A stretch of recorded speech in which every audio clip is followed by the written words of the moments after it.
Hello students, देखिए जी, आज का टॉपिक लास्ट टाइम हमने आइडियल नॉन आइडियल सॉल्यूशंस पढ़ा था। अब नेक्स्ट क्लास में देखिए बहुत ही इंपॉर्टेंट लास्ट पोर्शन चल रहा है आपके यूनिट का। कंफर्म क्वेश्चन इस टॉपिक से आता है। टॉपिक की हेडिंग समझिए, colligative properties. Colligative properties solution की कुछ इंपॉर्टेंट प्रॉपर्टीज हैं। अब हमने सॉल्यूशन, वही जिसे हमने होमोजेनियस मिक्सचर कहा, जिसमें सल्यूट और सॉल्वेंट होमोजेनियस वे से मिक्स हो जाते हैं, ठीक है, उसके कुछ इंपॉर्टेंट कुछ स्पेशल प्रॉपर्टीज हैं जिन्हें हमने नाम दिया कॉलिगेटिव प्रॉपर्टीज। डेफिनेशन लिखी हुई है आपके सामने। That properties of a solution which depends upon the number of solute particles and not on the nature of solute। ये सॉल्यूशन की वो प्रॉपर्टीज हैं जो सल्यूट जो कम अमाउंट में डाला गया है, सल्यूट के नंबर पे डिपेंड करे।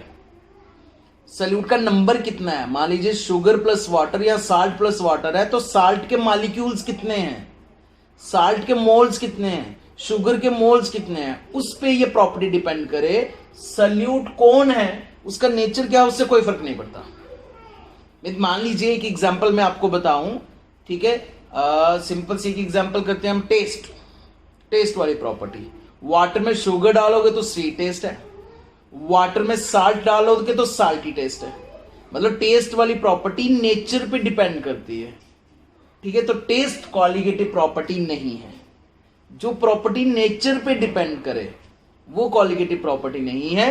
जो सल्यूट के नंबर पे डिपेंड करे, नंबर कितना डाला हुआ है, शुगर के मॉलिक्यूल्स कितने हैं या साल्ट के मॉलिक्यूल्स कितने हैं, उस पे जो प्रॉपर्टी डिपेंड करे, जो वैल्यू डिपेंड करे, उसे कहते हैं कॉलिगेटिव प्रॉपर्टीज। सॉल्यूशन की कुछ इंपॉर्टेंट प्रॉपर्टीज जो सल्यूट के नंबर पे, सॉल्वेंट भी क्या है, कौन है, कितना है, उससे कोई फर्क नहीं पड़ता। सल्यूट का नंबर कितना है टोटल के हिसाब से, उस पर फर्क पड़ता है। That is colligative property. यहां पे हमने टोटल 4 कॉलिगेटिव प्रॉपर्टीज पढ़नी है बच्चों। कितनी कॉलिगेटिव प्रॉपर्टीज पढ़ेंगे? 4, एक एक करके। सबसे पहली colligative property, relative lowering in vapour pressure. ये प्रॉपर्टी हम पहले से पढ़ चुके हैं। Relative lowering in vapour pressure एक प्रॉपर्टी, एक कॉलिगेटिव प्रॉपर्टी तो हम पहले से ही क्लियर कर चुके हैं। Second colligative property is elevation in boiling point. एक एक करके हर एक कॉलिगेटिव प्रॉपर्टी को हम डिस्कस करेंगे। Elevation in boiling point. Third colligative property है बच्चों depression in freezing point. Depression in freezing point. And last fourth colligative property है ऑस्मोटिक प्रेशर। Osmotic pressure. तो देखते हैं जरा आज हम कितनी कॉलिगेटिव प्रॉपर्टीज खत्म कर पाते हैं, ठीक है। करने के लिए तो एक ही दिन में सब प्रॉपर्टीज खत्म कर सकते हैं, लेकिन कॉन्सेप्ट दिमाग में जाना चाहिए और फिर उस कॉन्सेप्ट को अप्लाई करना आना चाहिए। उसके बेसिस पे क्वेश्चंस भी सॉल्व करने आने चाहिए। कंसेप्चुअल क्वेश्चंस, रीजनिंग टाइप के क्वेश्चंस एंड न्यूमेरिकल्स, तीनों इस चीज में आएंगे, ठीक है। तो देखते हैं कितनी कॉलिगेटिव प्रॉपर्टीज खत्म कर सकते हैं। 2 तो कर ही लेंगे आज। वो भी क्यों? क्योंकि एक हमें पहले से आती है, relative lowering in vapour pressure. ये कॉलिगेटिव प्रॉपर्टी यहां पे देखिए, आपको याद आ जाएगा जब हमने रॉल्ड्स लॉ पढ़ा था। रॉल्ड्स लॉ में जब वेपर प्रेशर ऑफ सॉल्यूशन निकाला था, vapour pressure of solution containing non volatile solute, तो आपने ये डेरिवेशन निकाली होगी P not A minus PS upon P not A is equal to mole fraction of solute. तो फर्स्ट कॉलिगेटिव प्रॉपर्टी यही है, आपने इसी की डेरिवेशन फिर से करनी है। और मैं बताता हूं ये कैसे कॉलिगेटिव प्रॉपर्टी है, relative lowering in vapour pressure, ठीक है। अगर फिर से पूरी डेरिवेशन देखनी होगी तो आप मेरा रॉल्ड्स लॉ वाला टॉपिक जो है वो वाला वीडियो लेक्चर देख सकते हो, उसमें फिर से पूरी डेरिवेशन होगी। और अगर याद है तो आज अपने हैंडराइटिंग में अपनी नोटबुक पे ये डेरिवेशन फिर से लिखोगे under the heading of colligative properties. Colligative properties की हेडिंग में आज आप ये डेरिवेशन फिर से करोगे, ठीक है। हाँ, मैं बता देता हूं कि ये कॉलिगेटिव प्रॉपर्टी कैसे। ये कॉलिगेटिव प्रॉपर्टी, ये relative lowering in vapour pressure mole fraction of solute पे डिपेंड करता है। मोल fraction of salute means number of moles of solute upon total number of moles. होता है या नहीं होता है? तो जो प्रॉपर्टी नंबर ऑफ सल्यूट पे, number of moles of salute पे डिपेंड करे वो कॉलिगेटिव प्रॉपर्टी। टोटल के हिसाब से टोटल सॉल्यूशन में कितने मोल्स हैं सल्यूट के, directly proportional. Colligative property is directly proportional to number of solute particles. जितने सल्यूट पार्टिकल ज्यादा होंगे, जितने सल्यूट के मोल ज्यादा होंगे, उतनी वो कॉलिगेटिव प्रॉपर्टी ज्यादा होगी। तो प्रूफ हो गया। ऐसा भी क्वेश्चन आता है बच्चों, प्रूफ करो कि relative lowering vapour pressure colligative property है।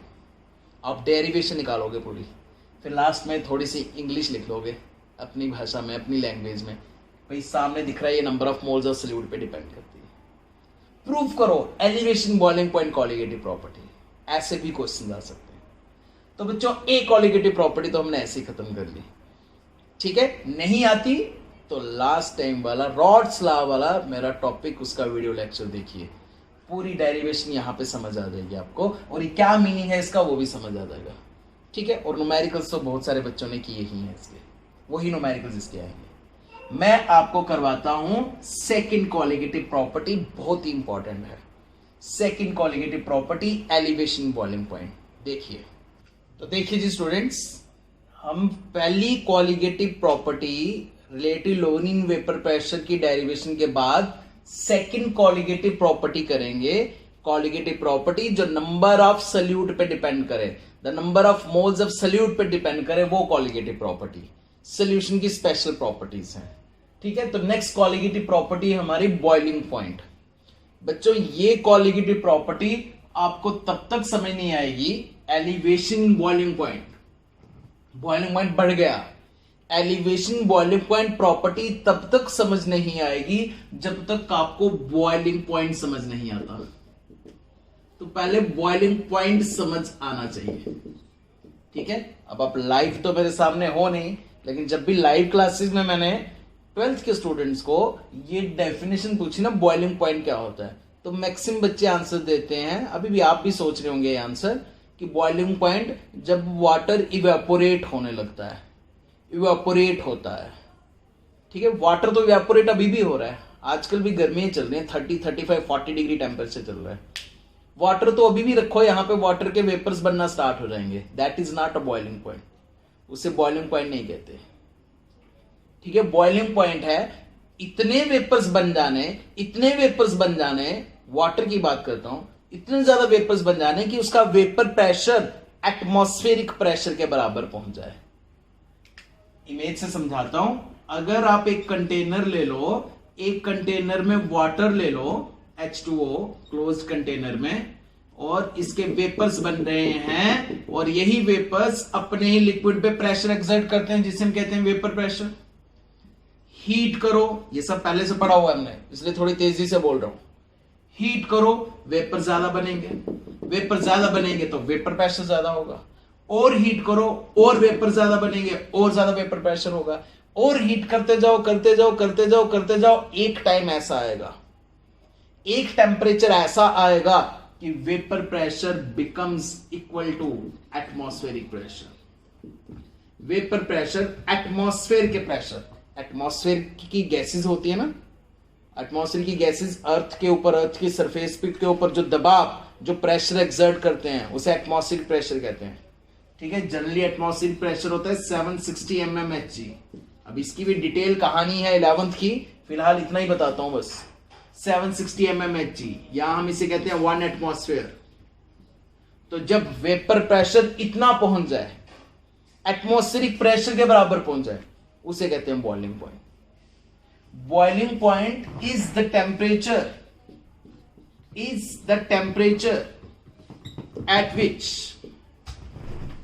at which vapor pressure becomes equal to atmospheric pressure,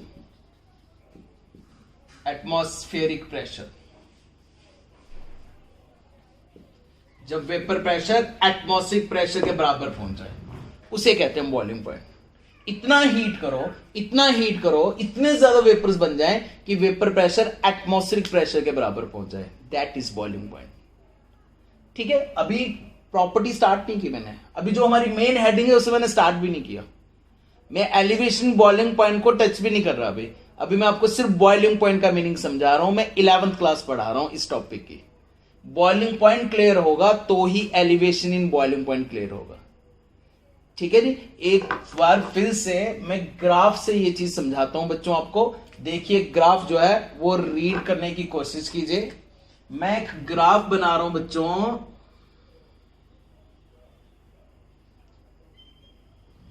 vapour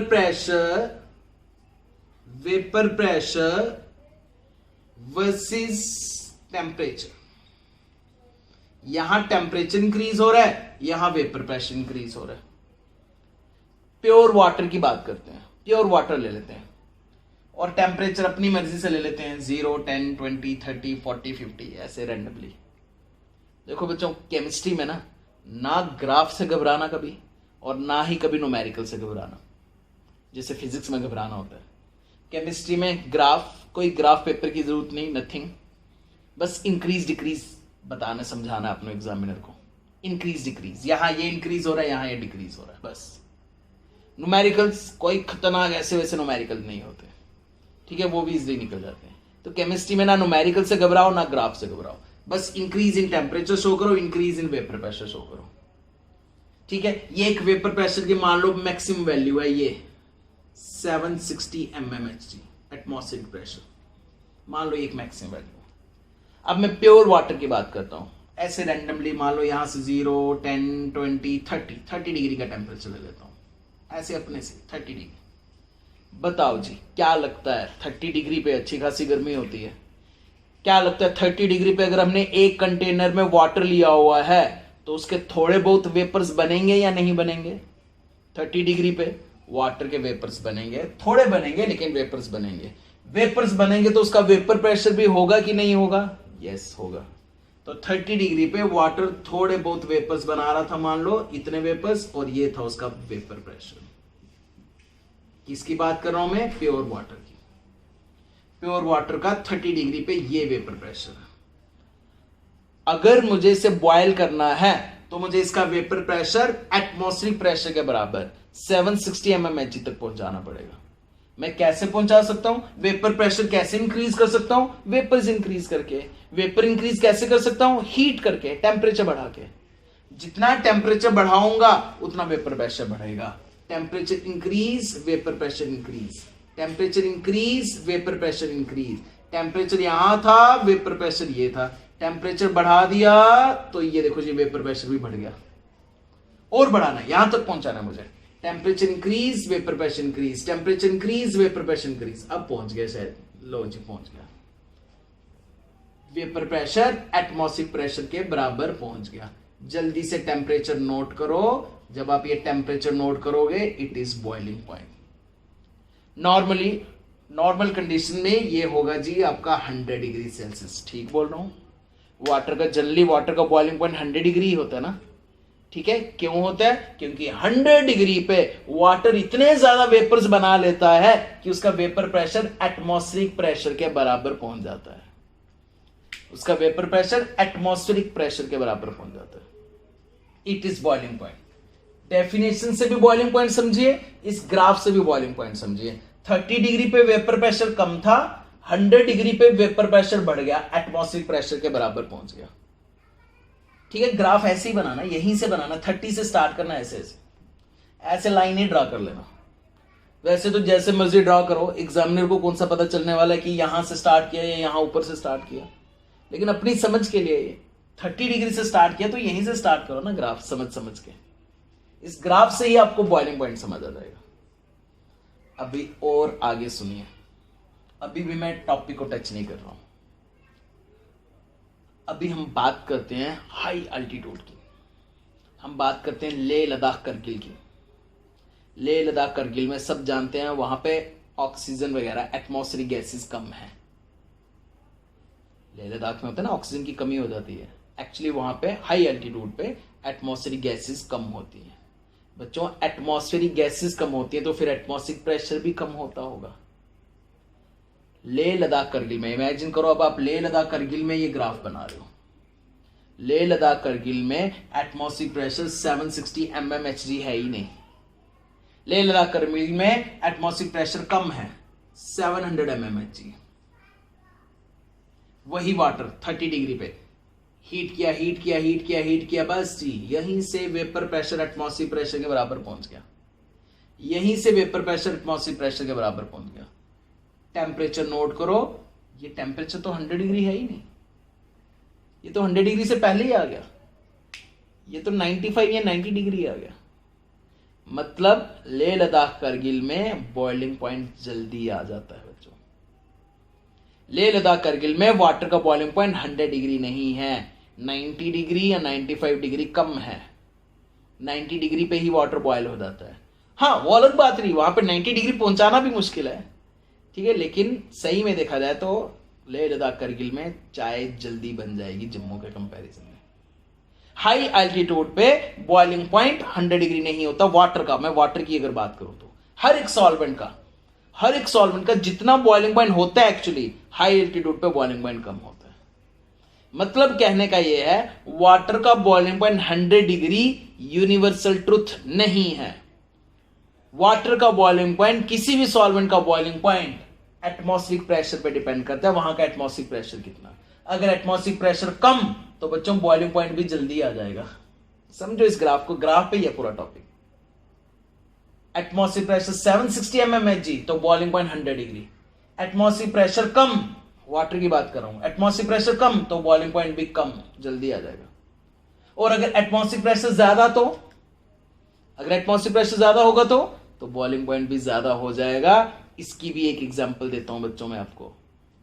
अब लेह लद्दाख करगिल से वापस अपने घर में आ जाओ, अपनी घर की केमिस्ट्री लैब में आ जाओ, इमेजिनेशन में। आपके घर में केमिस्ट्री लैब है ना, बार बार बताया मैंने आपको। किचन आपके घर की केमिस्ट्री लैब है।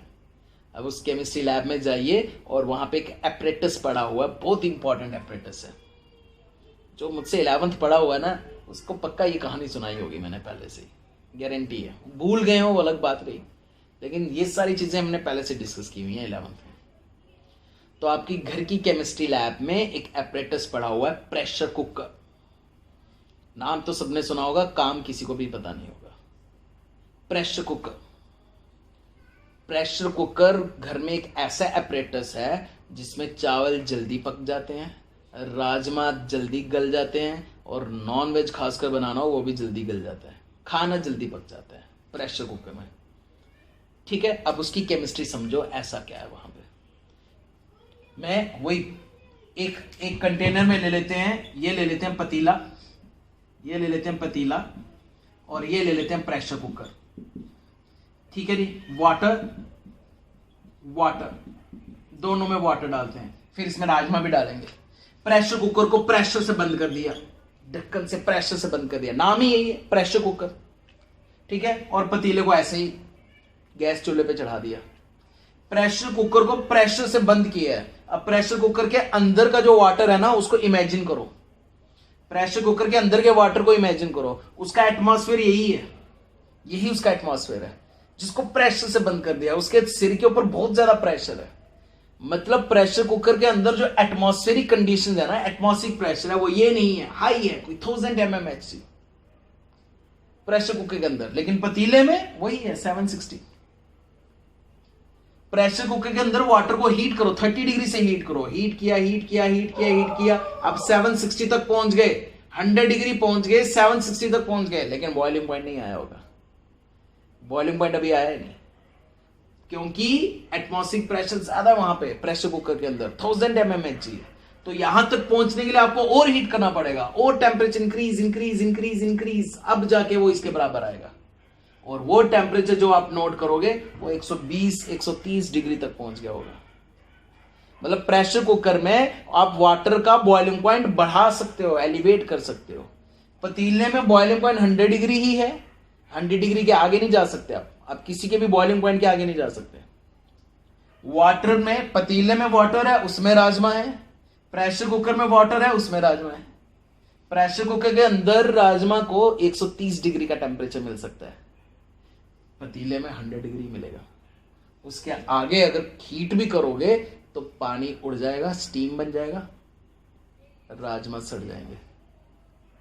हमें पानी तो चाहिए बॉइलिंग के लिए। प्रेशर कुकर के अंदर आप हीट करते जाओ 100 डिग्री पे, 120, 130 डिग्री पे, इतनी स्टीम हो जाएगी। फिर ज्यादा स्टीम से क्या होता है, विसल, सीटी मार देता है कुकर। वो स्टीम भी बाहर निकलनी चाहिए ना, अगर वो स्टीम अंदर ही रही तो कुकर ब्लास्ट भी कर सकता है। ठीक है, उस स्टीम से, उस इतनी एनर्जी से 120, 130 डिग्री हीट तक करने से राजमा जल्दी गल जाएंगे, नॉनवेज जल्दी पक जाएगा। ठीक है, तो फिर से मैंने आपको क्या बताया, वाटर का boiling point 100 degree Celsius universal truth नहीं है। हाई एल्टीट्यूड पे जाके बॉइलिंग पॉइंट कम हो जाता है, चाय जल्दी बन जाती है। ठीक है, और अगर हम अपने घर में प्रेशर कुकर यूज करें, एटमॉस्फेरिक प्रेशर बढ़ा दें, तो एटमॉस्फेरिक प्रेशर बढ़ा के भी आप बॉइलिंग पॉइंट बढ़ा सकते हो। ये वाली साइंस बच्चों बहुत सारी जगह पे यूज करते हैं। ठीक, इतनी एग्जांपल दूंगा कि क्लास पूरी से में निकल जाएगी। ऐसे एक प्रेशर कुकर हॉस्पिटल्स में भी होता है। ठीक है, आपके कंटेनर्स जो हॉस्पिटल्स के होते हैं ना, ठीक है, सिरिंज वगैरह, सीजर्स, उन सबको स्टेरिलाइज करने के लिए, ताकि उसमें कोई बैक्टीरिया वायरस ना हो, ऐसे ही प्रेशर कुकर यूज करते हैं। वाटर डाल देते हैं, वो सारी सिरिंज वगैरह, वायर गाज वगैरह, पट्टियां शट्टियां सब उसी में, कॉटन वगैरह डालते हैं, कंटेनर्स जिसमें ब्लड सैंपल्स लेने होते हैं वो सब उसमें डाल देते हैं, और 120, 130, 150, 200 डिग्री तक हीट करते हैं। वाटर का बॉइलिंग पॉइंट एलिवेट कर देते हैं। इतनी हीट के बाद कोई भी बैक्टीरिया वायरस नहीं बचता। ऐसे स्टेरिलाइज करते हैं हम कंटेनर्स को, नहीं तो हॉस्पिटल्स में तो सिर्फ इन्फेक्शन ही फैलता जाएगा। क्लियर, ये चीज समझ आई? ठीक है जी। अभी हम वाटर की बात कर रहे हैं, अभी सिर्फ वाटर की बात करते हैं। अब सोल्यूशन की बात करते हैं। अब वाटर में नमक डाल के देखते हैं। ठीक है, चलिए देखिए जी बच्चों, वही ग्राफ आपके सामने दिख रहा है। वही वाटर 30 डिग्री पे इतने वेपर्स बना रहा था, ये वेपर प्रेशर था। बॉइलिंग पॉइंट के लिए, इसको बॉयल करने के लिए मैंने टेम्परेचर बढ़ाया, वेपर प्रेशर बढ़ गया, टेम्परेचर बढ़ाया, वेपर प्रेशर बढ़ गया, और वेपर प्रेशर एटमॉस्फेरिक प्रेशर के बराबर पहुंच गया। This is atmospheric pressure. Atmospheric pressure के बराबर पहुंच गया नॉर्मल कंडीशन पे। अब ना मैं लेह लद्दाख करगिल की बात कर रहा हूं, और ना मैं प्रेशर कुकर की बात कर रहा हूं। ठीक है, और जब ये टेम्परेचर नोट किया गया तो ये टेम्परेचर था 100 डिग्री, तो हमने बोल दिया वाटर का बॉइलिंग पॉइंट 100 डिग्री है जी। अब मैं वापस उसी 30 डिग्री की बात करता हूं, वापस वही वाटर की बात करता हूं। ये वाटर का वेपर प्रेशर था, अब मैं उस वाटर में नमक डाल रहा हूं बच्चों, नमक। उसी प्योर वाटर में नमक डाल दिया बच्चों। नमक डाल के, सल्यूट डाल के वेपर्स कम बनते हैं या ज्यादा बनते हैं? शुरू में ही पढ़ा था वेपर प्रेशर की उसमें टॉपिक में, सल्यूट डाल के, नमक डाल के वेपर्स कम बनते हैं। सल्यूट सॉल्वेंट इंटरेक्शन की वजह से, सल्यूट सॉल्वेंट के रास्ते में रुकावट डालते हैं, वेपर्स कम बनते हैं। मेन सेम वही टेम्परेचर 30 डिग्री, सेम वही वाटर, लेकिन अगर मैंने उसमें सल्यूट डाल दिया तो वेपर्स कम बनेंगे, तो वेपर प्रेशर भी कम हो जाएगा। थोड़ा नीचे आ जाता हूं,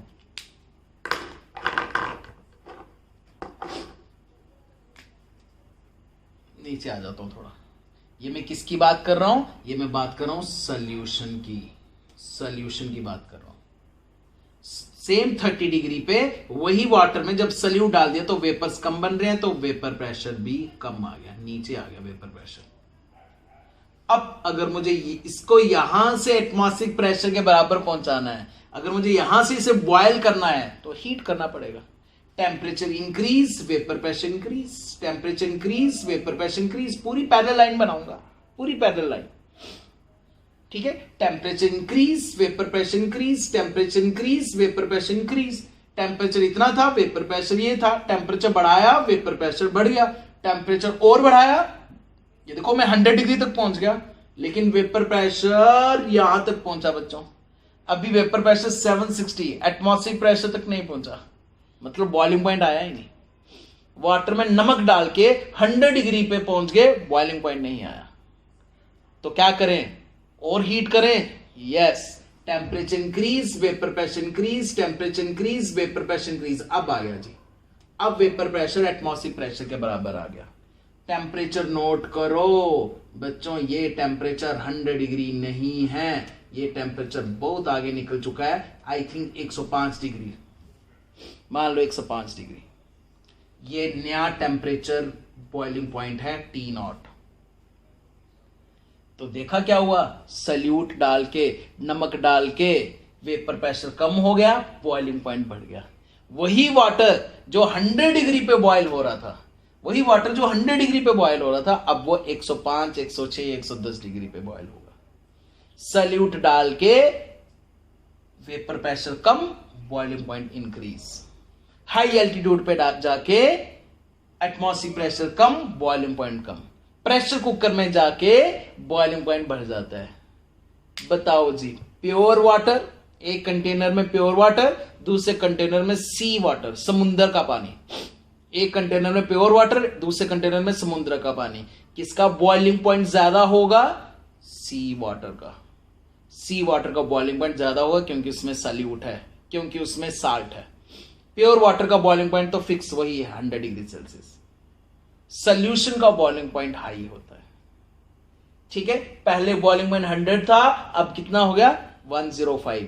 कितना बॉइलिंग पॉइंट बढ़ गया? पहले 100 था, अब 105। कितना बढ़ गया? 5 बॉइलिंग पॉइंट बढ़ गया। इसी को कहते हैं एलिवेशन इन बॉइलिंग पॉइंट। ये जो सल्यूट डाल के बॉइलिंग पॉइंट बढ़ गया ना, इसे कहते हैं एलिवेशन इन बॉइलिंग पॉइंट। यही हमारी कोलिगेटिव प्रॉपर्टी है। ठीक है जी, अब देखो यहां पे ध्यान से, अब ये सब मिटा देता हूं मैं। बॉइलिंग पॉइंट की डेफिनेशन तो लिखवाई है मैंने, अब ये सब मिटा देता हूं। अब ध्यान से देखना, this T0 minus TB is equal to delta TB, it is elevation in boiling point. Elevation in boiling point. ठीक है जी, क्यों एलिवेशन बॉइलिंग पॉइंट? ग्राफ के नीचे लिखनी है derivation. Change in boiling point, कैसा चेंज आ रहा है? सल्यूट डाल के बॉइलिंग पॉइंट में चेंजिंग आई, वो तो आपने सामने देखा, लेकिन कैसी चेंजिंग है? इंक्रीज वाली चेंजिंग, एलिवेशन वाली चेंजिंग। एलिवेशन वाली चेंजिंग, बॉइलिंग पॉइंट इंक्रीज हो गया। 100 डिग्री था, 105 डिग्री हो गया, 5 डिग्री इंक्रीज हो गया। Final minus initial, T0 minus TB, इसे कहते हैं एलिवेशन बॉइलिंग पॉइंट। बताओ जी, elevation boiling point delta TB का रीजन क्या है?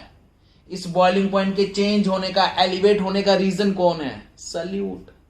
सल्यूट डाला, वेपर प्रेशर कम हुआ। वेपर प्रेशर कम हुआ तो उसको बॉइलिंग पॉइंट तक पहुंचने के लिए, एटमॉस्फेरिक प्रेशर तक पहुंचने के लिए ज्यादा टेम्परेचर देना पड़ा। ठीक है, तो elevation boiling point, boiling point नहीं, ध्यान रखना, बॉइलिंग पॉइंट एटमॉस्फेरिक प्रेशर पे डिपेंड करता है। मैं एलिवेशन बॉइलिंग पॉइंट की बात कर रहा हूं। Elevation boiling point is directly proportional to mole fraction of solute. Elevation boiling point solute पे डिपेंड, सल्यूट के नंबर पे डिपेंड करता है। जितना सल्यूट का नंबर डालोगे उतना ये बॉइलिंग पॉइंट बढ़ेगा। Delta TB is equal to, proportionality हटाओ, इक्वल टू लगाओ, एक कांस्टेंट लगाएंगे K, और मोल फ्रैक्शन का फॉर्मूला लिखेंगे number of moles of solute upon number of moles of solute plus number of moles of solvent. Delta TB is equal to K into number of moles of solute upon number of moles of solvent only, because for dilute solution, अगर हम very dilute solution ले लें, very dilute पता क्यों? क्योंकि हम ये जितनी भी डिस्कशन करते हैं ना बच्चों, आइडियल सोल्यूशन के लिए करते हैं, परफेक्ट सोल्यूशन के लिए, आइडियल गैसेस के लिए, आइडियल सोल्यूशन के लिए, और ideal solutions very dilute solutions होते हैं। For very dilute solutions, number of moles of solute plus number of moles of solvent is almost equal to number of moles of solvent. नीचे हम solute को neglect कर देंगे अगर very dilute solution है तो। अगर हम आइडियल solution की डिस्कशन कर रहे हैं तो delta TB is equal to K into number of moles of solute upon number of moles of solvent का formula given mass, weight of solvent upon molecular weight of solvent, weight of solvent upon molecular weight of solvent is equal to K into number of moles of solute upon weight of solvent, और इसको सीधे ऊपर लिख लेता हूं molecular weight of solvent which is constant, which is constant। मान लो water ही solvent है तो वाटर का मॉलिक्यूलर मास कितना होगा? 18। मोलर मास कितना होगा 18 H2O का, इट इज कांस्टेंट, ये हमेशा कांस्टेंट होगा। ठीक है, अब बस नेक्स्ट एक स्टेप और देख लेना बच्चों। बच्चों ये K भी कांस्टेंट है और ये M भी कांस्टेंट है। Constant into constant, constant into constant is equal to another constant. Constant constant multiply करो तो एक और कांस्टेंट आ जाएगा। ठीक है, वो एक और कांस्टेंट मैं यहां पे लिखता हूं, ये मिटा देता हूं, ये आप लिख लोगे आराम से।